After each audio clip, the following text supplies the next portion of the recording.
أعوذ بالله من الشيطان الرجيم. بسم الله الرحمن الرحيم. الحمد لله رب العالمين، والصلاة والسلام على أشرف الخلائق أجمعين، سيدنا وسيد الأولين والآخرين، حبيبنا وحبيب إله العالمين، إمام المرسلين وخاتم النبيين، أبي القاسم المصطفى محمد. اللهم صل على محمد وعلى أهل بيته الطيبين الطاهرين الهداة المهديين المعصومين المظلومين، واللعنة الدائمة على أعداء الحق والدين. أما بعد، فقد قال الله تعالى عز اسمه في محكم كتابه ومتقن خطابه: بسم الله الرحمن الرحيم. لو أنزلنا هذا القرآن على جبل لرأيته خاشعا متصدعا من خشية الله، وتلك الأمثال نضربها للناس لعلهم يتفكرون. صدق الله العلي العظيم. اللهم صل على محمد وآل محمد.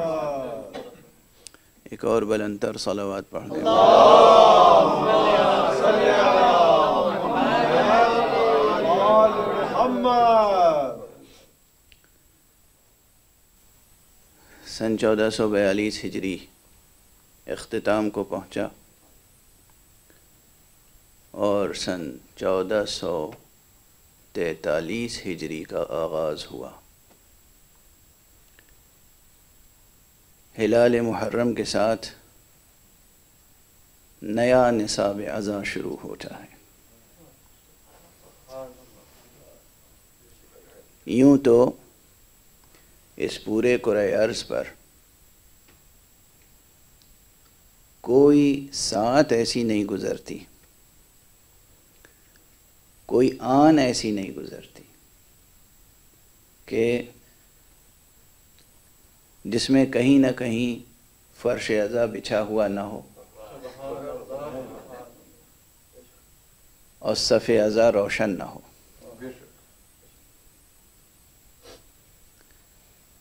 لیکن محرم کے آغاز کے ساتھ یقیناً ہر سال ایک نیا نصاب اعضاء شروع ہوتا ہے. اور یہ بات میں اکثر عرض کرتا رہا ہوں کہ اس نصاب اعضاء کی بنیادی محوری کتاب، نصابی کتاب قرآن مجید ہے.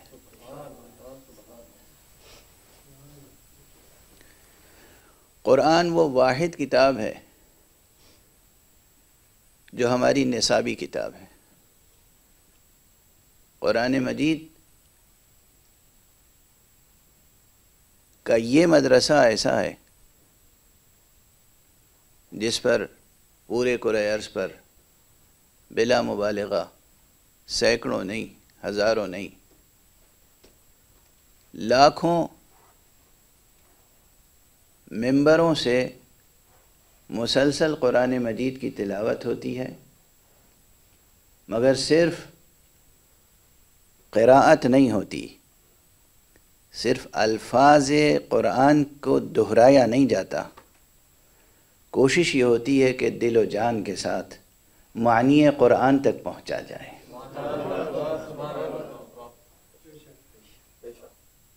اس مدرسے کی یہی خصوصیت ہے کہ دل و جان کے ساتھ معنی قرآن تک پہنچا جائے، مقصد قرآن تک پہنچا جائے. اس مرتبہ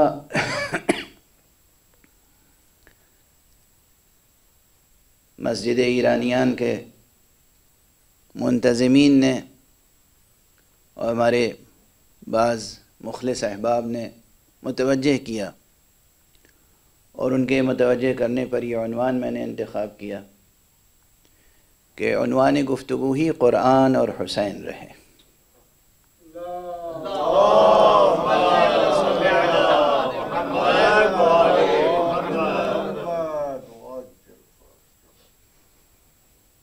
یہ عنوان اس لحاظ سے بھی وقت کی ضرورت ہے کہ ادھر کچھ عرصے سے ہمارے ملک میں بعض حضرات کی شرانگیزیوں کی بنا پر بعض شریر طبیعتوں کے شرپسندانہ رویوں سے قرآن مجید کے تعلق سے کچھ بحثیں چھڑ گئی ہیں۔ حالانکہ یہ نئی بحثیں نہیں ہیں، یہ بحثیں بہت پرانی ہیں اور یہ لوکل ہیں بھی نہیں، یہ بحثیں کہیں اور سے ڈکٹیٹ کی جاتی ہیں، ان کے سیاسی اہداف اور مقاصد ہیں، لیکن پھر بھی میڈیا ایک ایسی چیز ہے، پروپیگنڈا ایک ایسی چیز ہے کہ جس سے کم معلومات رکھنے والے افراد، کمزور طبیعتوں کے افراد متاثر ہو سکتے ہیں۔ اس لیے مدرسہ عزا کو اپنا موقف واضح کرنا ہوگا۔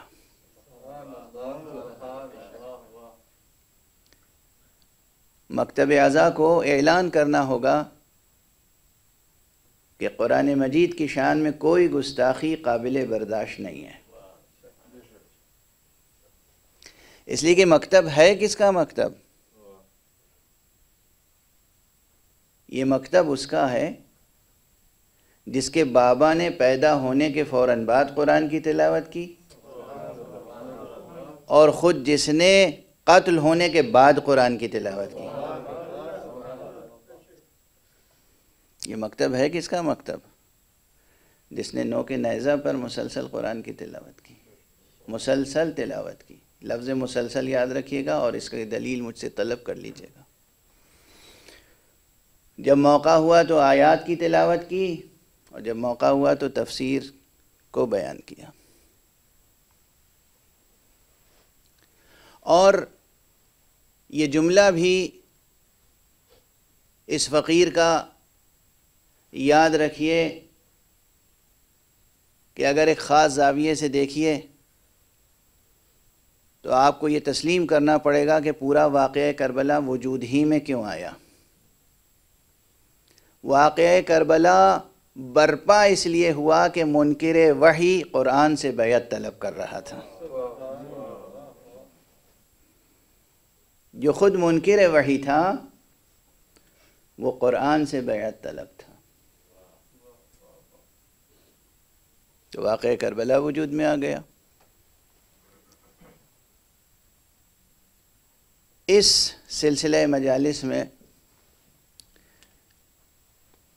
میری کوشش یہ ہوگی کہ قرآن مجید سے متعلق ایسے کلیات بیان کر دوں آپ کے سامنے کہ بعد میں مسلسل آپ اگر تحقیق کرنا چاہیں، جستجو کرنا چاہیں، مطالعہ کرنا چاہیں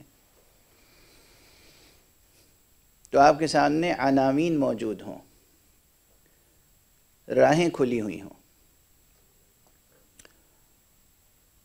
خدا اور خدا والوں تک پہنچنے کے لیے راستے ہمیشہ کھلے ہوئے ہوتے ہیں، ہمیشہ، ہر آن۔ جو حضرات قرآن مجید سے آشنا ہی نہیں ہیں ان کے لیے برائے تعارف یہ عرض کروں کہ قرآن مجید صرف ایک بے جان کتاب نہیں ہے۔ یہ قرآن مجید مجموعہ ہے، بظاہر مجموعہ ہے اس کلام الہی کا جو بطور معجزہ خطیب قرآن، معلم انسانیت، پیغمبر اسلام، نبی خاتم، در یتیم عبداللہ، پروردہ آغوش پاک ابو طالب، حضرت محمد ابن عبداللہ صلی اللہ علیہ وآلہ وسلم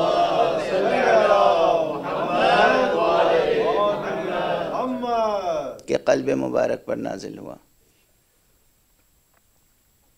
وہ کلام خدا جو بطور اعجاز، بطور تحدی رسول اسلام کے قلب مبارک پر نازل ہوا، اس کا نام ہے قرآن۔ اگر یہی ایک نقطہ، ایک لفظ اس تعریف کا ذہن میں ہو، اگرچہ ہر ٹکڑا اس تعریف کا مدعا پر ثبوت اور اثبات پیش کرنے کے لیے کافی ہے۔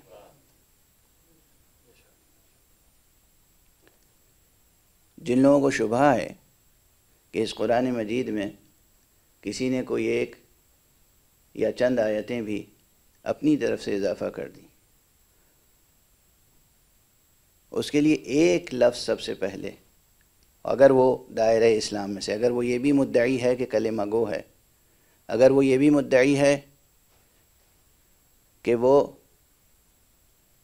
کسی شیعہ گھرانے سے تعلق رکھتا ہے، تو اسے یہ خیال رکھنا چاہیے کہ اس تعریف میں لفظ معجزہ ہے۔ معجزہ خدا کی طرف سے جو معجزہ بن کر آئے جو شے، اس میں مخلوق کسی بھی صورت سے اپنا دست تصرف داخل کر ہی نہیں سکتا۔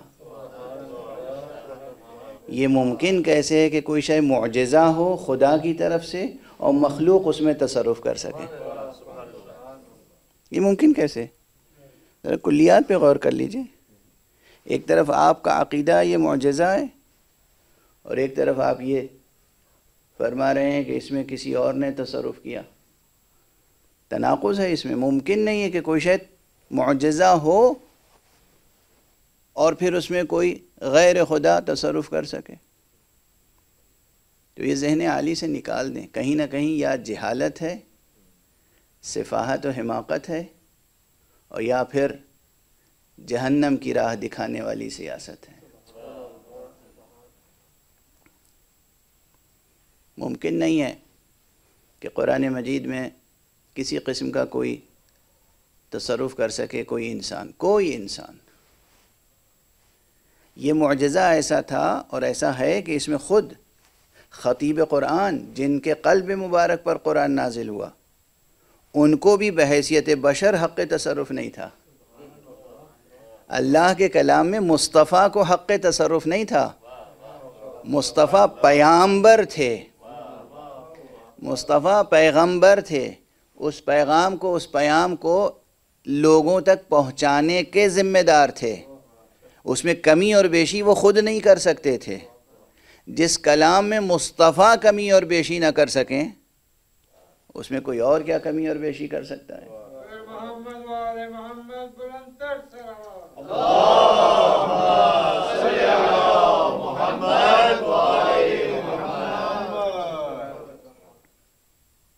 اور اب مقام تعارف میں یہ عرض کروں کہ قرآن مجید بہت عظیم حقیقت ہے، اس سے کہیں عظیم تر جتنا آپ گمان کر سکتے ہیں یا قیاس کر سکتے ہیں۔ اور اسی بنا پر اس کتاب کے نام بھی ایک سے زیادہ ہیں۔ پہلا تعارف کسی شے سے اس کے نام کے ذریعے سے ہوتا ہے۔ تو اگر لوگ قرآن مجید سے تعارف حاصل کرنا چاہیں، قرآن مجید کا تعارف حاصل کرنا چاہیں، تو ان کے سامنے میں سب سے پہلے یہ عرض کروں گا کہ علوم القرآن میں ایک مستقل علم ہے جس کا نام ہے علم اسماء القرآن، قرآن کے ناموں کا علم۔ اور میں کہتا ہوں کہ قرآن کے ناموں کا علم بجائے خود بہت سے علوم کا دروازہ ہے، چونکہ اس کے ہر نام سے ایک علم کا دروازہ کھلتا ہے۔ مشہور نام اس کا قرآن ہے، لیکن شمار کرنے والوں نے اس کے تقریباً 124 125 تک نام شمار کیے ہیں اور کتابوں میں مدون کیے ہیں۔ ان ناموں کے دلائل، ان ناموں کے براہین، ان ناموں کی روشنی میں قرآن مجید کی معنویتوں کی طرف اشارہ کیا ہے۔ اور یہ کسی بھی عظیم حقیقت کے ساتھ آپ پائیں گے۔ خود سب سے بڑی عظیم حقیقت حقیقت الحقائق، حقیقت الحقائق، سب سے بڑی حقیقت جس کو نہ سمجھا جا سکتا ہے نہ انکار کیا جا سکتا ہے۔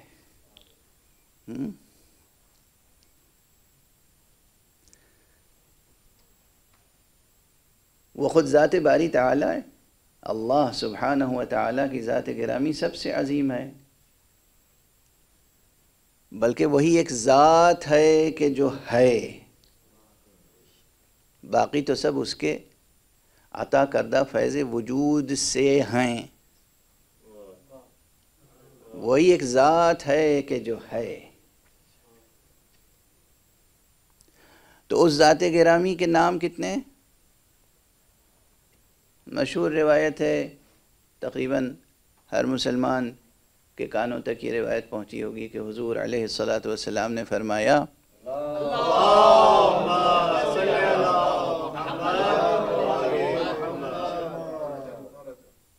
کہ اللہ سبحانہ و تعالیٰ کے 99 نام ہیں، ایک کم 100، اور جو ان ناموں کا احصاء کر لے وہ گویا کہ جنت میں داخل ہو گیا۔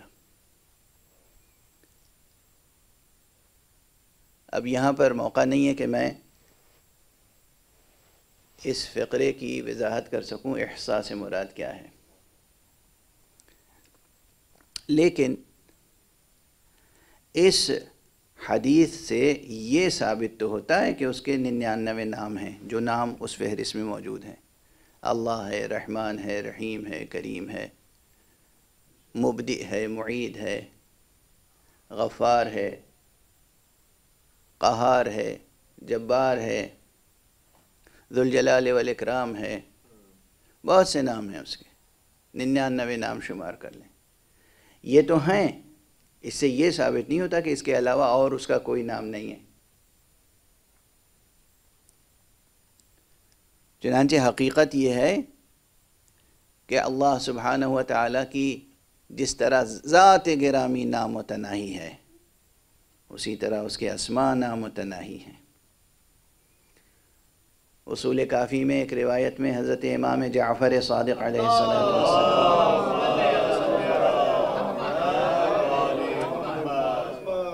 ایک بار انتر صلوات پڑھیں۔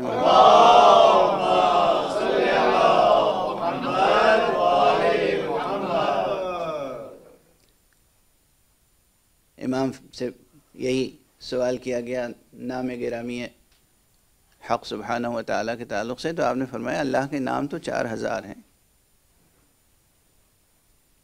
یہاں بھی 4000 سے مراد عدد 4000 نہیں ہے جس میں 4 کے آگے 3 زیرو ہوتے ہیں، مراد ہے کہ اللہ کے نام بہت ہیں، ہزاروں ہیں، بہت ہیں اللہ کے نام، اور جتنے بھی نام ظاہر ہو جائیں اس سے کہیں زیادہ وہ نام ہوں گے جو پردہ غیب میں رہ جائیں گے۔ نام، خیر یہ بحث ایک اعتبار سے شرعی بھی ہے اور ایک اعتبار سے حکیمانہ اور فلسفیانہ بھی ہے، علم عرفان سے تعلق بھی رکھتی ہے، علم حکمت سے تعلق رکھتی ہے، علم کلام سے بھی، اور بعض فقہی مباحث سے بھی جڑی ہوئی ہے. تو ہر شخص اپنے اپنے زاویے سے اور اپنے علم و اپنے فن کی روشنی میں اس مقام پر گفتگو کر سکتا ہے کہ اللہ سبحانہ و تعالی وہ حقیقت الحقائق ہے جس کے بہت نام ہیں. بہت نام کیوں ہیں؟ اس لیے کہ وہ عظیم ہے. چونکہ وہ عظیم ہے اس لیے اس کے نام بہت ہیں. یہ ایک اصول بیان کیا گیا ہے کہ کثرت الاسماء تدل علی شرف المسمى. نام کی کثرت صاحب نام کے شرف پر دلالت کرتی ہے، صاحب نام کی عظمت پہ دلالت کرتی ہے نام کی کثرت. جس طرح اس خدائے واحد و احد و فرد و صمد و یکتا و یگانہ کے نام بہت ہیں، اسی طرح اس کے رسول کے نام بہت ہیں. خود رسول اللہ صلی اللہ علیہ وآلہ وسلم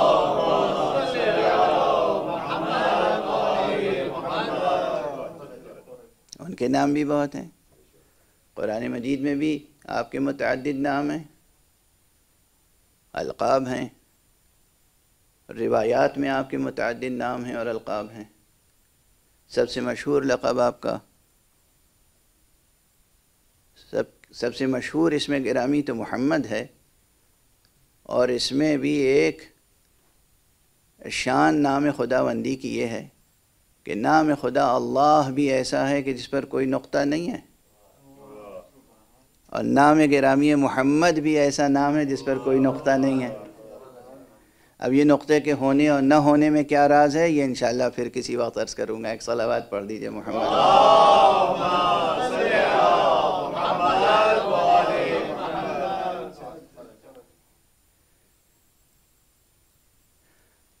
عظیم بحث ہے، نقطے سے بھی جڑی ہوئی. نقطے سے جڑی ہوئی بحث وہی سمجھ سکتے ہیں جو نقطہ شناس ہوں، جو نقطہ سنج ہوں، جو نقطہ بیں ہوں، جن کے اندر لطافت فکر اور نفاست ذوق ہو. وہ سمجھ سکتے ہیں، ان بحثوں سے گزر سکتے ہیں. جس طرح حضرت پیغمبر گرامی کے نام بہت ہیں، جن میں سے مثلا ایک نام آپ کا مصطفیٰ بھی ہے. مصطفیٰ لقب ہے، لیکن اب مطلقاً مصطفیٰ جب کہیے تو ذہن کہیں اور نہیں جاتا، صرف ایک ہستی کی طرف جاتا ہے، اور وہ ذات گرامی ہے، نبی خاتم ہے صلی اللہ علیہ وآلہ وسلم.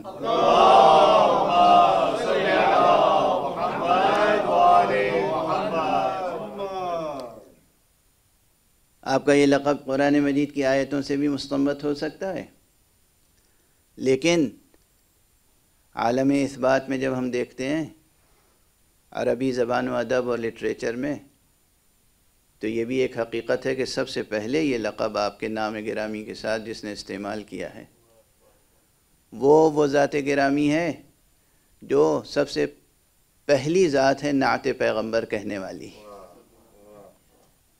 اب یہ مورخین ادب عربی سے پوچھئے کہ سب سے پہلے رسول پاک کی نعت کس نے لکھی خدا کے بعد؟ سب سے پہلے تو نعت پیغمبر خدا ہی نے لکھی ہے، وہی اصل میں نعت پیغمبر ہے.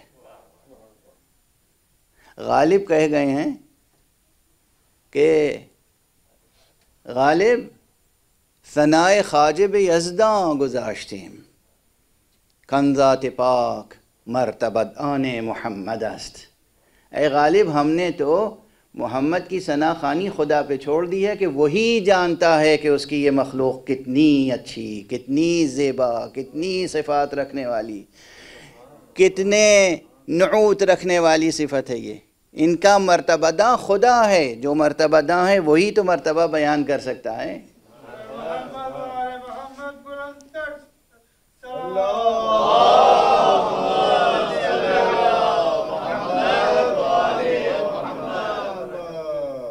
تو پہلا اور آخری ناعت رسول تو خود خدا ہے،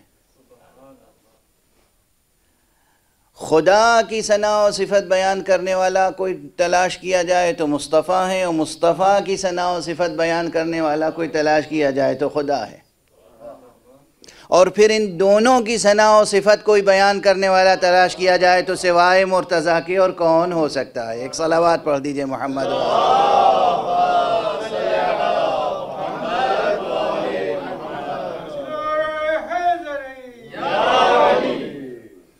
تو عزیزان گرامی، حضور کے اسماء مبارکہ بھی بہت ہیں، چونکہ حضور کی ذات عظیم ہے، اور حضور کے بعد حضرت امیر المومنین علی ابن ابی طالب علیہ السلام کی ذات گرامی، کیونکہ یہ ہمارے یہاں تو بالکل مسلم حقیقت ہے کہ حضور کے تعلق سے یہ مصرع جو مشہور ہے، بعد از خدا بزرگ توئی قصہ مختصر، یہ حضور سے خطاب کر کے ہم کہتے ہیں، اور مولا سے جب خطاب کریں گے تو ہم یہی کہیں گے کہ بعد از نبی بزرگ توئی قصہ مختصر،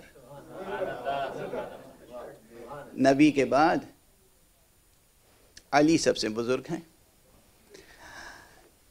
مجھے یاد آتا ہے کہ اس سے پہلے ایک موقع پر یہی مصرع اسی انداز سے میں نے عرض کر دیا تھا، تو بعض حضرات کو گراں گزرا تھا اور توبہ استغفار کی دعوت مجھے دینے لگے تھے کہ یہ آپ نے کیا کہہ دیا۔ حسین اور قرآن کے عنوان سے گفتگو ہو رہی ہے اور ہوگی انشاءاللہ۔ حسین موضوعیت بھی رکھتے ہیں ہماری گفتگو میں، لیکن ایک علامتی حیثیت بھی ہے، پورے خانوادہ نبوت کی نمائندگی کرتے ہیں حسین۔ تو اس اعتبار سے یہ عرض کر دوں یہیں پر ٹھہر کر، بعد پیغمبر حضرت علی سے کسی کو بھی برتر سمجھنا تکذیب قرآن ہے۔ رسول اللہ کے بعد فوراً اگر علی کو تسلیم نہ کیا جائے اور علی سے برتر کسی کو بھی تسلیم کیا جائے تو یہ قرآن کو جھٹلانے کے مترادف ہے۔ کیوں؟ ذات اور اس کے نفس کا تعلق خیال میں رہے۔ قرآن نے علی ابن ابی طالب کو کس درجے پہ رکھا ہے؟ نفس رسول۔ آیت مباہلہ یاد ہوگی آپ سب کو؟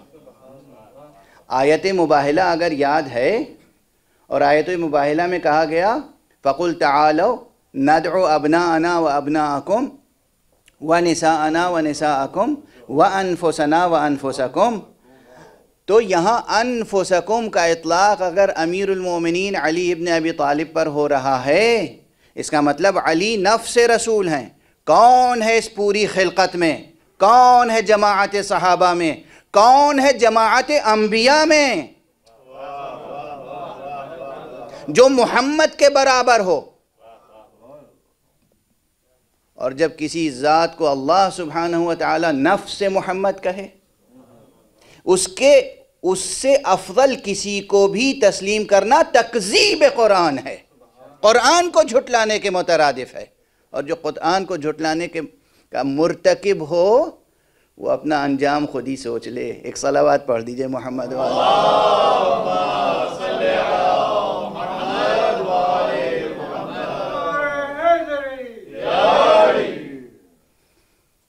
تو اللہ سبحانہ وتعالیٰ کی ذات گرامی عظیم ہے، اللہ کے نام بھی بہت ہیں۔ سرکار رسالت میں آپ کی ذات گرامی عظیم ہے، ان کے نام بھی بہت ہیں۔ حضرت امیر المومنین علیہ السلام کی ذات گرامی عظیم ہے، ان کے بھی نام بہت ہیں۔ اب وہ جواب تو یاد ہی ہوگا آپ حضرات کو، چونکہ میں خود عمدن مکرر عرض کر چکا ہوں کہ اگر آپ سے کوئی پوچھے کہ قرآن میں، یہ ایک عجیب و غریب مغالطہ دیا جاتا ہے، یہ کوئی جینوین کوشچن تھوڑی ہے، مغالطہ دیا جاتا ہے کہ آپ علی ابن ابی طالب کے قائل ہیں، تو بتائیے قرآن مجید میں علی کا نام کیوں نہیں ہے؟ مغالطہ ہے۔ یا اماموں کے تعلق سے کہ 12 اماموں کے نام قرآن میں کیوں نہیں ہے بتائیے، یہ صرف مغالطہ ہے، یہ علمی سوال نہیں ہے، یہ علمی سوال ہو بھی نہیں سکتا۔ کیوں؟ اس لیے علمی سوال نہیں ہو سکتا کہ جب عہدہ مستقبل کا ہو تو ماضی کے ڈاکومنٹ میں نام نہیں لکھا جاتا، صفات ہی لکھے جاتے ہیں۔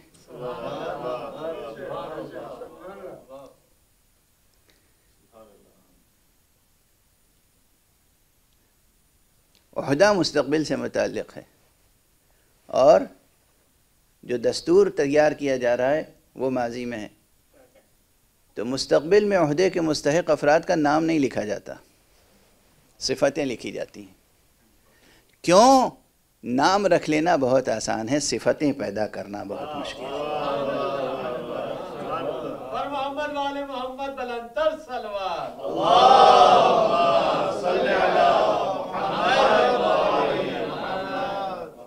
نام رکھ لینا بہت آسان ہے، لیکن صفتیں پیدا کرنا بہت مشکل ہے، بہت دشوار ہے۔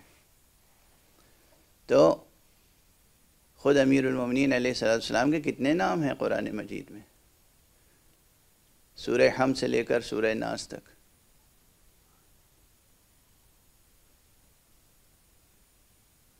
بائے بسم اللہ بھی نام گرامی علی، بائے بسم اللہ خود آپ نے اعلان فرمایا، تو بائے بسم اللہ نام گرامی علی۔ صراط مستقیم حسب تعویل نام گرامی علی۔ صالح المؤمنین نام گرامی علی۔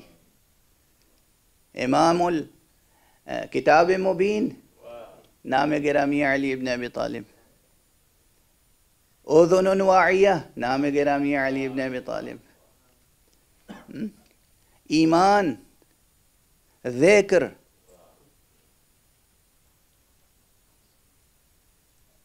نہ جانے کتنے نام ہیں علی ابن ابی طالب کے قرآن مجید میں، قرآن مجید میں۔ اور اس کا جواب پھر یہی ہے جو میں عرض کر چکا ہوں پہلے، اور آپ حضرات کو یاد ہوگا، جب بھی کوئی کہے کہ قرآن مجید میں علی کا نام کیوں نہیں ہے، تو اس کا پہلا جواب یہ ہے کہ کہاں نہیں ہے؟ کہاں نہیں ہے؟ ہر سورے میں موجود ہے، ہر سورے میں موجود ہے۔ اس کثرت سے ہے نام علی قرآن مجید میں کہ آپ کی آنکھیں خیرہ ہو جائیں گی۔ جس طرح حق سبحانہ و تعالی جو صاحب کلام ہے اس کے نام بہت ہیں، جس طرح پیغمبر خاتم جو حامل کلام ہیں ان کا نام بہت ہے، جس طرح امیر المومنین جو محافظ کلام ہیں ان کا نام بہت ہے، اسی طرح خود اس کلام کا نام بہت ہے۔ قرآن ایک نام ہے، فرقان ایک نام ہے، کتاب ایک نام ہے، ذکر ایک نام ہے، نور ایک نام ہے، شفا ایک نام ہے۔ بہت نام ہے قرآن مجید کے، خود قرآن مجید میں اور روایات میں۔ اور ہر نام صرف مترادف نہیں ہے، بلکہ اس کی معنویتوں میں مختلف جہات کی دلالت رکھتا ہے۔ قرآن اپنی جامعیت کے لحاظ سے ہے، قرآن نام جامعیت کے لحاظ سے، یہ محکمات و متشابہات کا جامع ہے۔ اللہ سبحانہ و تعالیٰ کی تمام معجزات قولیہ کا جامع ہے۔ کئی حیثیتوں سے، جامعیت کی بھی کئی حیثیتیں ہیں، تمام حیثیتوں کا جامع قرآن ہے۔ فرقان کس حیثیت سے نام ہے؟ فرقان اس حیثیت سے ہے کہ قرآن مجید میں جو محکمات ہیں ان محکم آیتوں کے لحاظ سے قرآن مجید کو فرقان کہا گیا، اس لیے کہ وہ حق و باطل میں واضح فرق قائم کرنے والا ہے، وہ نور و ظلمت میں فرق کرنے والا ہے، وہ سچ اور جھوٹ میں فرق کرنے والا ہے، وہ حق اور باطل میں واضح تفرقہ کرنے والا ہے۔ اس اعتبار سے فرقان۔ ذکر کس اعتبار سے ہے؟ کتاب کس اعتبار سے ہے؟ اسی طرح بہت تفصیلات ہیں جن کی ظاہر ہے آج بیان میں گنجائش نہیں ہے، لیکن جو حضرات بھی قرآن مجید سے تعارف حاصل کرنا چاہتے ہیں ان کے لیے سب سے پہلے یہ گزارش کروں گا کہ علوم القرآن کی طرف توجہ فرمائیں اور قرآن مجید کے اسماء سے پہلے مانوس ہو جائیں۔ کتنے نام ہیں قرآن کے، پھر قرآن مجید کے مضامین اور قرآن مجید کے مقاصد اور اہداف کی بات آئے گی۔ قرآن مجید کے عظیم مقاصد کیا ہیں، قرآن مجید کے اہداف کیا ہیں، قرآن مجید کا موضوع کیا ہے، قرآن مجید کا عملی پیغام کیا ہے، قرآن مجید کا دیا ہوا نظام کیا ہے۔ پہلے قرآن مجید کے تعلق سے معلومات تو پیدا کریں، اور سب سے پہلے یہ ہے کہ قرآن مجید کو صحیح طور پر پڑھنا تو سیکھیں، اور پڑھنے کی عبادت مستمر اختیار تو کریں، تلاوت قرآن کریں تو صحیح۔ اب ایسے افراد سے کیا گفتگو کی جائے جو ایک دو سطریں صحیح اردو نہیں پڑھ سکتے، ان سے کیا گفتگو کی جائے کہ قرآن مجید کی عظیم حقیقت کیا ہے۔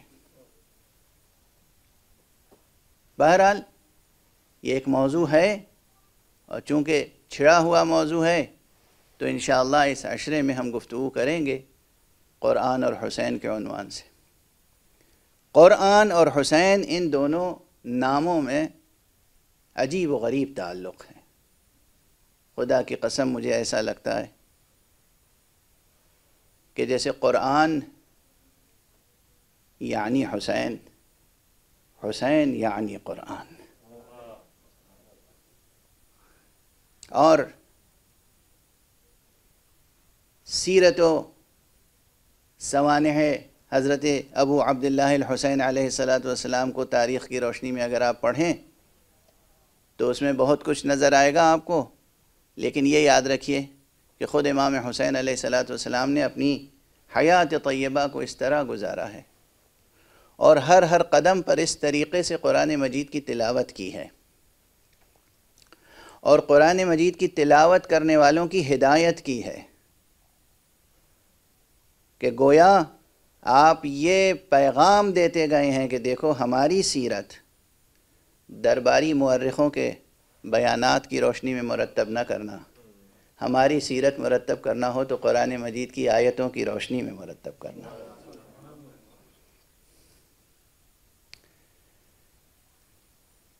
جب آپ علوم قرآن میں آگے بڑھیں گے تو دیکھیں گے کہ اس وقت کے بڑے بڑے عرفاء، علماء، فقہاء، محدثین قرآن مجید کے معانی دریافت کرنے کے لیے سرکار سید الشہداء کی طرف رجوع کرتے تھے۔ مثلا ایک مشہور نام ہے حضرت حسن بصری، صوفیہ کے سلسلے میں بھی ان کا نام آتا ہے، محدثین و معلمین اخلاق کی فہرست میں بھی ان کا نام آتا ہے۔ متعدد روایتیں ہیں ان سے کہ اکثر جب مشکل درپیش ہوتی تھی تو وہ رجوع کرتے تھے کس کی طرف؟ حضرت امام ابو عبداللہ الحسین کی طرف۔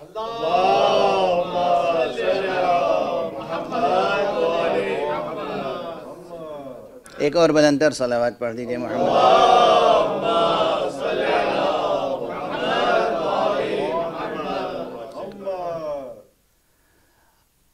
اس وقت جو روایت ذہن میں آ رہی ہے اس کو ذکر کر دوں۔ یہ خط ہے جو حضرت حسن بصری نے حضرت امام ابو عبداللہ الحسین علیہ السلام کو لکھا ہے، اور کیا دریافت کیا ہے اس میں؟ لفظ صمد کے معنی۔ قرآن مجید میں سورہ مبارکہ اخلاص، سورہ قل هو اللہ، سورہ توحید آپ حضرات کو سب کو یاد ہوگا، بلکہ بہت سے غیر مسلم حضرات کو بھی یاد ہے۔ میں نے خود سنا ہے، بہت سے حضرات کی زبان سے میں نے یہ سورہ سنا ہے، ایک دو نہیں، یعنی بہت سے جب میں کہہ رہا ہوں تو اس میں کوئی مبالغہ نہیں ہے۔ مختصر سا سورہ ہے، اور یہ جو غیر مسلم حضرات سے میں نے سنا اس کا کئی سبب ہے۔ ایک سبب تو یہ ہے کہ ہمارے ملک میں انگریزوں کے آنے سے پہلے جو نظام تعلیم تھا اس میں قومی یکجہتی کا کہیں زیادہ خیال رکھا جاتا تھا اس سے جتنا آج رکھا جاتا ہے انگریزوں کے آنے کے بعد سے، کیونکہ انگریز تو چلے گئے لیکن انگریزوں کے چھوڑے ہوئے بہت سے شوشے ابھی باقی ہیں۔ تو اس وقت جو انسانی یکجہتی تھی، جو اخلاقی یکجہتی تھی نصاب تعلیم میں، نظام تعلیم میں، اس پر کئی مرتبہ میں عرض کر چکا ہوں، اور میرا تو ذکر اہل بیت پہلا عشق ہے، لیکن اس کے بعد جو دوسرا سب سے بڑا عشق ہے وہ تعلیمات ہے۔ تو تعلیمات کے ضمن میں بہت مطالعہ کیا، بہت محنت کی، لوگوں کے فلسفہ تعلیم کو پیش نظر رکھا، مطالعہ کیا، تحقیق کی، اور خود نصاب تعلیم بنائے میں نے کئی ایک، اور اس فقیر کے بنائے ہوئے نصاب تعلیم پہ اسی ملک میں نہ جانے کتنے مدرسے چل رہے ہیں آج۔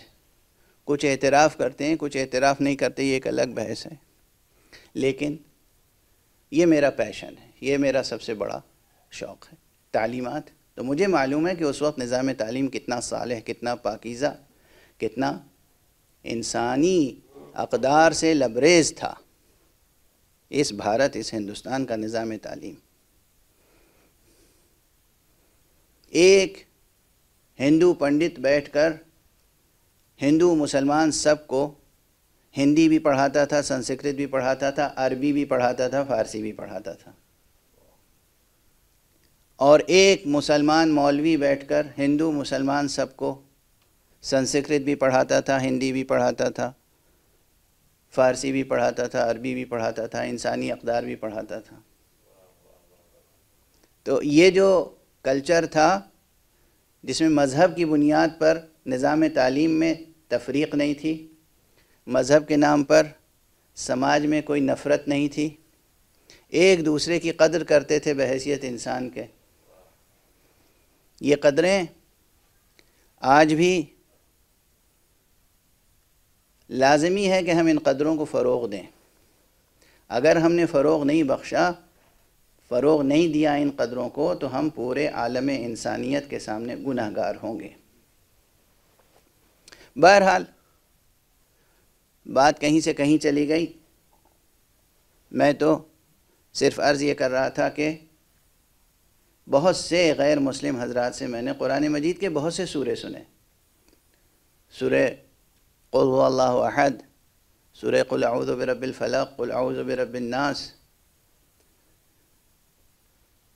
قل یا ایھا الکافرون، اس لیے کہ اس وقت لوگوں کو معلوم تھا کہ قرآن مجید میں جو لفظ کافر ہے وہ کتنا پاک و پاکیزہ لفظ ہے، اس کے کیا معنی ہیں، اس کے پازیٹیو میننگ سے واقف تھے لوگ، اس کے گرد یہ جو سیاسی شوشے چھوڑے جاتے ہیں وہ لوگوں کے ذہن پاک تھے، لوگ جانتے تھے کہ کافر کے معنی کیا ہیں، مومن کے معنی کیا ہیں، اور اسی لیے نہ جانے کتنے ہندو پنڈت حضرات قرآن مجید کا احترام کرتے تھے۔ اور دیکھیے ایک بات عرض کروں، میں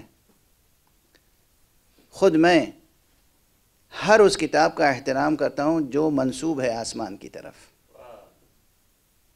میرے سرہانے قرآن مجید بھی ہے، انجیل بھی ہے، تورات بھی ہے، اور دوسری کتابیں بھی ہیں۔ میں گیتا کا بھی بہت احترام کرتا ہوں، ویدوں کا بھی بہت احترام کرتا ہوں، اور یہ بات میں نے ایک روحانی بزرگ سے سیکھی، اس کا اعتراف کرنا چاہیے۔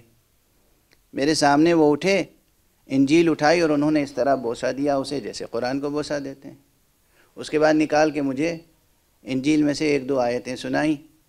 میں نے کہا آپ نے بہت احترام کے ساتھ سنایا۔ کہا دیکھو یہ میں مانتا ہوں کہ اس میں تحریف ہوئی ہے، مگر اس میں اگر ایک بھی آیت موجود ہے خدا کی طرف سے آنے والی تو اس آیت کی بنا پر اس کو بوسہ دیتا ہوں اور احترام لازم سمجھتا ہوں۔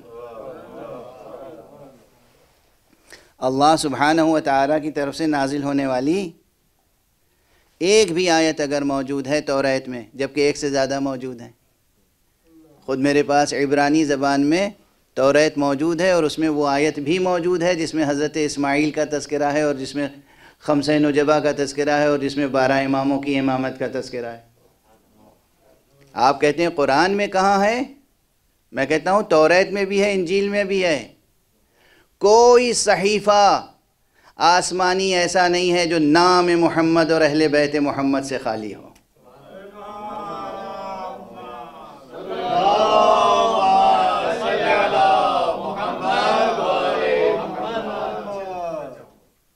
کوئی صحیفہ ایسا نہیں ہے جس میں نام مصطفیٰ نہ ہو، کوئی صحیفہ ایسا نہیں ہے جس میں نام مرتضیٰ نہ ہو۔ ہاں، یہ اور بات ہے کہ جس طرح ہونا چاہیے اس طرح ہے، جس طرح آپ چاہتے ہیں اس طرح نہیں ہے۔ آپ کی چاہت اور رب کی مشیت بہت فرق ہے دونوں میں۔ سریر خامہ مشیت کچھ اور ہے، اور فریاد ذہن انسانی کچھ اور ہے، دونوں میں بہت فرق ہے۔ بہرحال ہر اس کتاب کا احترام کریں جو اللہ کی طرف منسوب ہے۔ اگر اس میں ایک دو جملے بھی وہ اصلی موجود ہیں تو تمام عالم انسانیت کے لیے وہ کتاب سر پر رکھنے کے لائق ہے۔ یہ اور بات ہے کہ ہمارے مطابق، ہمارے نقطہ نظر سے ہر کتاب کے لیے اب آج میزان قرآن مجید ہے۔ بحثیں آئیں گی انشاءاللہ، جہاں تک ممکن ہوگا، وقت نے ساتھ دیا تو گزارش کروں گا۔ قرآن مجید اور سیرت معصوم، قرآن مجید اور سیرت ابو عبداللہ الحسین، قرآن مجید اور سیرت حضرت فاطمہ زہرا، قرآن مجید اور سیرت حسنین، امام حسن اور امام حسین، قرآن مجید اور سیرت امیر المومنین علی ابن ابی طالب علیہ السلام۔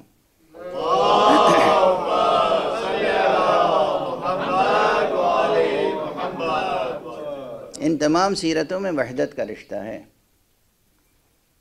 قرآن یعنی محمد، محمد یعنی قرآن، قرآن یعنی علی، علی یعنی قرآن، قرآن یعنی زہرا، زہرا یعنی قرآن، قرآن یعنی حسن، حسن یعنی قرآن، قرآن یعنی حسین، حسین یعنی قرآن۔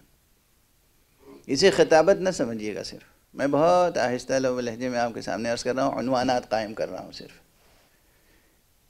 یہ عنوانات ہیں، ان پر غور کیجیے گا، تحقیق کیجیے گا، جستجو کیجیے گا، اور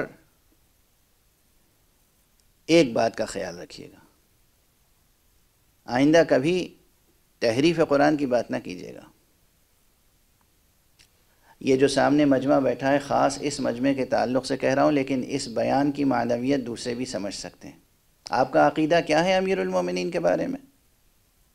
امام ہیں یا نہیں؟ امام ہیں نا۔ آپ کے مذہب میں، آپ کے مسلک میں توحید اور نبوت کے بعد سب سے بڑی چیز کیا ہے؟ امامت۔ اور بلا شبہ یہ ایک حقیقت ہے، توحید، نبوت مصطفیٰ، اور پھر امامت علی مرتضیٰ علیہ الصلاۃ والسلام۔ تو اس امامت کا تقاضا کیا تھا؟ حضرت امیر المومنین امام تھے، امام ہیں، اور ہمیشہ امام رہیں گے۔ امامت کی صفت آپ کی ذات سے جدا ہو نہیں سکتی۔ آپ کی ذات اور امامت میں گویا وحدت کا تعلق ہے۔ تو یہ تاریخی حقیقت ہے کہ امام نے خزانہ نہیں بچایا، امام نے اپنا ظاہری تخت خلافت نہیں بچایا، امام نے خود اپنی ذات کو اور اپنے گھر والوں کو نہیں بچایا، پھر کیا بچایا جس کی بنا پر امام کہلاتے ہیں؟ امام ہونے کی حیثیت سے کس چیز کی حفاظت کی؟ امام ہونے کی حیثیت سے جواب بس ایک ہے، امام ہونے کی حیثیت سے جس چیز کا بچانا آپ کی ذمہ داری تھی، ممکن نہیں ہے کہ آپ کے رہتے ہوئے اس میں تحریف ہو جائے۔ یعنی امیر المومنین کے رہتے ہوئے قرآن میں تحریف ہو جائے ناممکن۔ امام امیر المومنین علی ابن ابی طالب کے رہتے ہوئے دین میں تحریف ہو جائے ناممکن۔ جب دنیاوی امانتوں کا خیال مصطفیٰ صلی اللہ علیہ وآلہ وسلم کو اتنا تھا، وہ بھی مشرکوں کی امانت، کافروں کی امانت، کہ جب مکے سے ہجرت کر رہے تھے تو امانتیں کس کی تھیں آپ کے پاس؟ کافروں کی، مشرکوں کی۔ اس امانت کی حفاظت اور اس کو صاحب امانت تک پہنچانے کے لیے اپنی جگہ جانشین اور اپنے بستر پر چھوڑ کر کسے گئے؟ امیر المومنین علی ابن ابی طالب علیہ السلام کو۔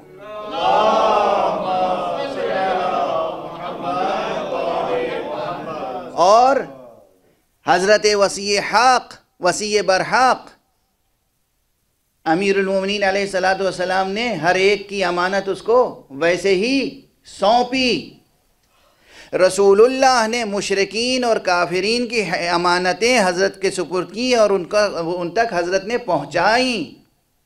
اگر کسی امانت کے تعلق سے رسول اللہ اس قدر اہتمام کرتے ہیں تو یہ ممکن کیسے ہے کہ اللہ کی امانت رسول اللہ بغیر کسی حفاظت کا اہتمام کیے ہوئے چلے جائیں؟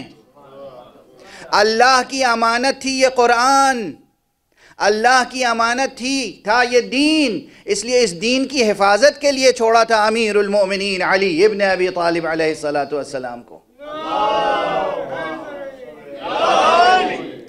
اور آپ نے قرآن کو محفوظ رکھا۔ ممکن نہیں تھا کہ علی ابن ابی طالب کے رہتے ہوئے قرآن مجید میں کوئی تحریف کر دے، اور ممکن نہیں تھا کہ ذریت مصطفیٰ، ذریت سیدہ زہرا، نسل امیر المؤمنین سے ہونے والے اماموں کے رہتے ہوئے کوئی قرآن مجید میں تحریف کر دے۔ سب ہو سکتا تھا، مگر قرآن میں تحریف ہوتی تو پھر علی کی تلوار نیام میں نہیں رہ سکتی تھی، یہ سب کو معلوم تھا۔ وقت کم ہے بلکہ گزر گیا، اس لیے یہ بیان تشنا رہا جاتا ہے، لیکن جو میں عرض کر رہا ہوں یہ تاریخ اور حدیث کی تحقیقی اور مطالعاتی ایک طویل جد و جہد کے بعد عرض کر رہا ہوں، خلاصہ مطالب عرض کر رہا ہوں۔ امیر المومنین کے رہتے ہوئے قرآن میں تحریف ہو جائے، کوئی آیت کم ہو جائے، کوئی آیت بڑھا دی جائے، یہ ممکن نہ تھا۔ اور ایک چیز اور بس تیزی سے حوالہ دیتے ہوئے آگے بڑھ جاؤں کہ آج بھی پوری دنیا میں بہت سے میوزیم، بہت سی لائبریریاں ہیں۔ ان لائبریریوں اور ان میوزیمز میں جائیں اور آپ تلاش کریں تو بہت سے ایسے نسخے مل جائیں گے قرآن مجید کے لکھے ہوئے، ہرن کی کھال پر یا دوسرے اور ان وسائل پہ جو اس وقت استعمال ہوتے تھے تحریر کے لیے، اور وہ منسوب ہے نسخے کہ یہ نسخہ امیر المومنین علی ابن ابی طالب کے ہاتھ کا لکھا ہوا ہے، یہ نسخہ حسن مجتبیٰ کے ہاتھ کا لکھا ہوا ہے، یہ نسخہ حسین شہید کربلا کے ہاتھ کا لکھا ہوا ہے، یہ نسخہ امام زین العابدین کے دست مبارک کا لکھا ہوا ہے، یہ نسخہ حضرت امام جعفر صادق علیہ السلام کے ہاتھ کا لکھا ہوا ہے، ہاتھ کا لکھا ہوا ہے، یہ نسخہ حضرت امام علی رضا کے ہاتھ کا لکھا ہوا ہے۔ یہ نسخے موجود ہیں، مجھے اور کسی بڑے نام کا پتہ نہیں ملا جن کو تخت اور خزانے اور تاج اور خلافت سے اور سیاست سے تعلق ہو، وہ قرآن سے عشق کیسے کر سکتے ہیں؟ یہ گھرانہ تھا جسے اہل بیت نبوت کہیے یا اہل بیت قرآن، تمام اپنی ذمہ داریوں کے ساتھ خود اپنے قلم مبارک سے، اپنے دست مبارک سے قرآن کے نسخے تیار کر گئے۔ ان نسخوں کو جمع کر لیجئے اور دیکھ لیجئے، کوئی تحریف ملتی ہے، کوئی تبدیلی ملتی ہے، کوئی اختلاف ملتا ہے کسی نسخے میں، تو کسی بھی اعتبار سے آپ قرآن مجید کی تاریخ اور تدوین پر غور کریں، اور یہ تو نسخوں کی بات کر رہا ہوں، اصل تدوین، اصل تدوین خود رسول اللہ صلی اللہ علیہ وآلہ وسلم کی حیات طیبہ میں، آپ کی نگرانی میں، دست مبارک امیر المومنین علی ابن ابی طالب سے مکمل ہو چکی تھی۔ قرآن کو منتشر آیتوں کی شکل میں چھوڑ کر مصطفیٰ نہیں گئے تھے، مدون کتاب کی شکل میں چھوڑ کر گئے تھے۔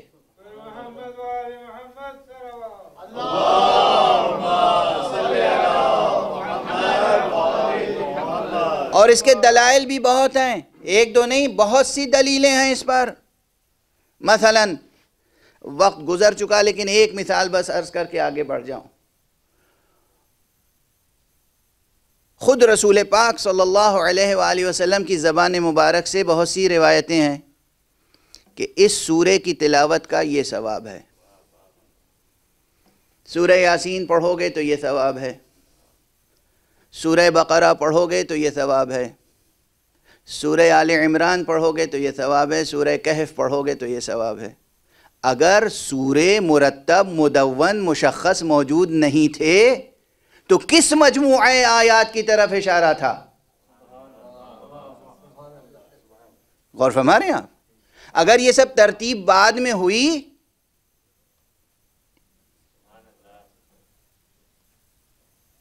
سورہ مرتب، سوروں میں آیتوں کی تعداد مرتب، آیتوں کی ترتیب مرتب، سوروں کی ترتیب مرتب، سوروں کی گنتی مرتب، یہ سب کچھ رسول اللہ صلی اللہ علیہ وآلہ وسلم اپنی حیات طیبہ میں بدست علی مکمل کر کے گئے تھے۔ کتاب مرتب تھی، کتاب مدون تھی۔ اس کتاب کو کسی اور نے، کسی سیاسی جماعت نے، کسی برسر اقتدار جماعت نے مرتب نہیں کیا ہے۔ یہ بحث بالکل جدا گانا ہے، بس اب وقت ختم ہو گیا۔ یہ کتاب ممکن نہیں تھا، ممکن نہیں ہے، اور قیامت تک ممکن نہیں ہوگا کہ اس میں کوئی تحریف ہو جائے، اس لیے کہ جان قرآن موجود ہے ابھی۔ اور کیا رشتہ تھا ان میں اور قرآن میں؟ جو جملہ ابھی میں نے عرض کیا تھا، بس ایک جملے میں آپ کی طبیعتیں منقلب ہو جائیں گی کہ سر و گردن میں جدائی ہو جائے، نو کے نیزہ پہ سر بلند کر دیا جائے، اور پھر بھی زبان کھلے تو قرآن مجید کی آیتوں کی تلاوت کی جائے۔ آج پہلی مجلس ہے، سن 1443 ہجری کے محرم کی پہلی مجلس ہے۔ عموماً مقام مصائب میں ہمارے بزرگوں نے جو دستور قائم کیا ہے، جو سلیقہ برتا ہے، وہ یہ کہ اس طرح 10 مجلسوں میں واقعات کو مختصر طور پر بیان کر دیا جائے کہ واقعہ کربلا بھی محفوظ ہو جائے اور ہر سال سامعین کے ذہنوں میں تازہ ہوتا رہے، نئی نسلوں کے سامنے بیان ہوتا رہے۔ چنانچہ آج عموماً آقا حسین کا مدینے سے سفر بیان کیا جاتا ہے۔ آپ نے یہ لفظ سن لیا، مدینے سے سفر؟ آقا حسین کے لیے مدینے سے سفر، آقا حسین کے لیے مدینے سے ہجرت۔ آقا حسین کے لیے مدینے کو چھوڑنا آسان نہ تھا، خدا نہ کرے کسی کو اپنا وطن چھوڑنا پڑے، لیکن حسین کا وطن، حسین کا مدینہ، مدینے کے ذرے ذرے سے آقا حسین کو جو انس تھا، جو محبت تھی، اور خاص طور سے اس لیے کہ مدینے میں نانا مدفون ہیں، رسول اللہ کی قبر مبارک ہے، اسی مدینے میں حسن مجتبیٰ مدفون ہے، اسی مدینے میں مادر گرامی فاطمہ زہرا مدفون۔ کیونکہ وقت گزر چکا ہے اس لیے میں تفصیل سے اب جو بیان کیا جاتا ہے عموماً وہ نہیں بیان کر سکوں گا۔ آپ کی آوازیں بھی بلند ہیں اور آپ کی آنکھوں میں آنسو بھی ہیں، اس لیے گویا معال مجلس حاصل ہو چکا۔ میں تو بس 2-3 فقرے نامربوط سے 2-3 فقرے عرض کروں گا۔ آپ اس کی المناکی خود محسوس کریں گے۔ آقا حسین سے منکر وحی الہی اور منکر نبوت مصطفیٰ نے بیعت طلب کی ہے۔ آقا حسین بے چین ہو گئے۔ آقا حسین کا یہ فقرہ تاریخ میں محفوظ ہے اور قیامت تک محفوظ رہے گا۔ آپ نے اس کے نمائندے سے کہا ان مثلی لا یبایع مثلہ، مجھ جیسا اس جیسے کی بیعت نہیں کر سکتا۔ پہچانتے ہو میں کون ہوں؟ پہچانتے ہو کہ میں کون ہوں؟ انا اہل بیت النبوہ ومعدن الرسالہ ومختلف الملائکہ، ہم وہ ہیں کہ ہم اہل بیت نبوت ہیں، ہم معدن رسالت ہیں۔ ہمارا گھر وہ ہے کہ فرشتوں کی آمد و رفت رہی ہے ہمارے گھر میں۔ اور یزید کون ہے؟ وہ فاسق، وہ شارب خمر، وہ حد کے حرمت کرنے والا، وہ قاتل نفس محترمہ۔ ان مثلی لا یبایع مثلہ، مجھ جیسا اس جیسے کی بیعت نہیں کر سکتا۔ آپ نے اسے جواب دیا بہت واضح۔ اور آپ کو کسی نے اگر بزعم خود نصیحت کرنا چاہیے، حسین میری بات مان لو، یزید کی بیعت کر لو، تو پھر یہ جملہ بھی آپ کا تاریخ میں گونجتا ہے آج تک۔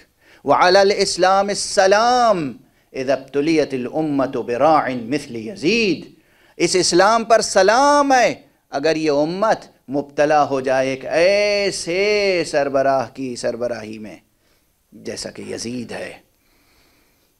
آپ بے چینی کی کیفیت میں اس کے بعد کہاں گئے؟ قبر مصطفیٰ پر۔ خاص طور سے جس شب آپ نے مدینے کو چھوڑا ہے، جس روز مدینے کو چھوڑا ہے، اس سے متصل شب میں آپ 3 مرتبہ نانا کی قبر پر گئے نماز عشاء کے بعد، دیر تک قبر مبارک کے پاس تشریف فرما رہے، اس کے بعد قبر پر رخسار رکھ کر بہت گریہ کیا۔ اس کے بعد بیت الشرف تشریف لے گئے، کچھ اہتمام سفر کیا، کچھ خواتین سے گفتگو کی، کچھ جوانان بنی ہاشم سے کچھ گفتگو کی، کچھ اصحاب سے گفتگو کی۔ وہ رات کوئی سویا تھوڑی تھا بنی ہاشم میں سے۔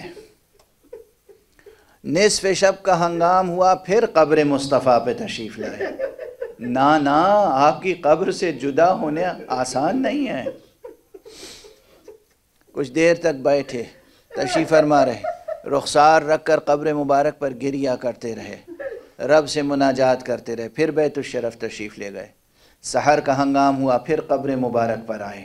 اس موقع پر مورخین نے جو بات لکھی ہے اسے ارباب معرفت اس طرح ادا کرتے ہیں کہ گویا آپ پر ایک حالت نومیہ طاری ہوئی اور آپ نے دیکھا قبر مبارک شگافتہ ہوئی ہے، مصطفیٰ تشریف فرمائیں۔ آپ نے سینے سے لپٹ کے کہا نا بس مجھے اپنے ساتھ اس قبر میں سلا لیجیے، اجرکم علی اللہ، اجرکم علی اللہ، نا بس مجھے اپنے ساتھ اس قبر میں سلا لیجیے، یہ دنیا بہت اذیت پہنچا رہی ہے نانا۔ آپ کی آوازیں بلند ہیں، بس ایک جملہ کہوں، نانا اور نواسے میں گفتگو ہوئی، نانا نے حکم دیا حسین تمہیں کربلا جانا ہوگا۔ جو گفتگویں ہوئی بعد میں امام حسین نے جواب میں فقرہ ایک جب جس نے سوال کیا جواب میں اسے سنایا ہے۔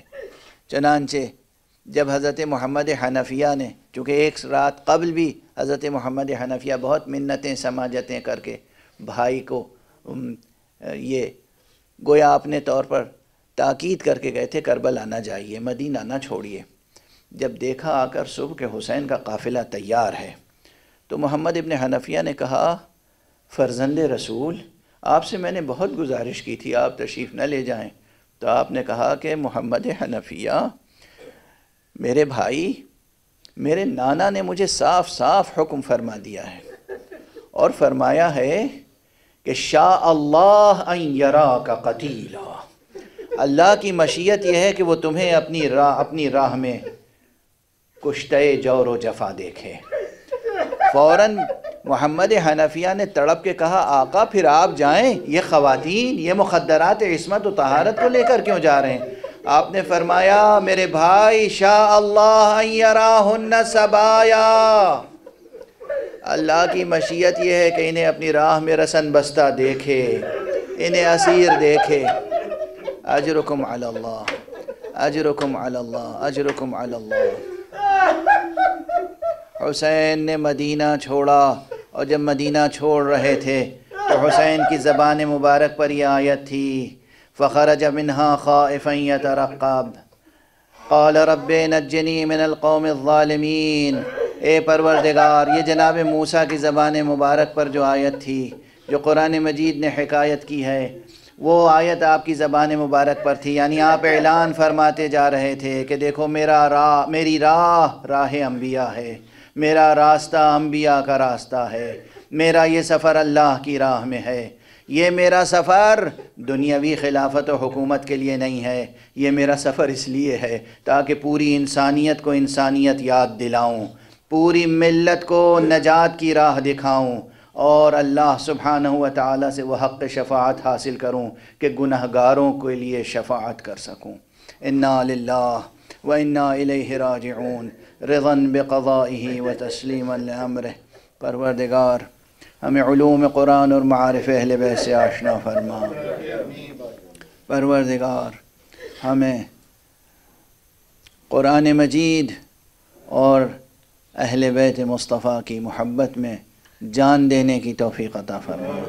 پروردگار ہمیں قرآن مجید کی تلاوت، قرأت اور اس کی فہم و معرفت اور اس کے اوپر اس کے دیے ہوئے پیغام عمل پر کاربند ہونے کی توفیق عطا فرما۔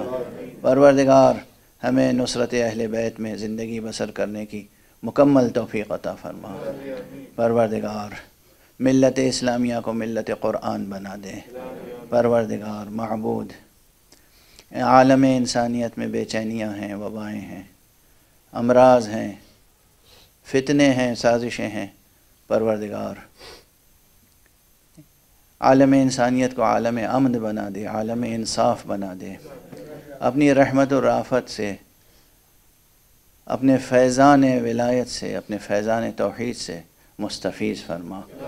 پروردگار ہمارے معاشرے پر سچے علماء، مرجعیات حق دینیہ اور ولایت کا سایہ برقرار رکھ۔ پروردگار حضرت آیت اللہ العظمیٰ سید علی حسینی سیستانی مرجع تقلید، ان کو اپنی خاص حفظ و امان میں رکھ۔ پروردگار رہبر ملت اسلامیہ حضرت ولی فقیہ سید علی حسینی خامنئی کو اپنی خاص حفظ و امان میں رکھ۔ پروردگار معبود اپنے ولی آخر، ولی عصر، ولی معصوم، فرزند زہرا، وارث قرآن کو اذن ظہور عطا فرما، اور ان کے ہاتھوں سے اپنی رحمت و رافت و عدالت کا پرچم لہرا دے۔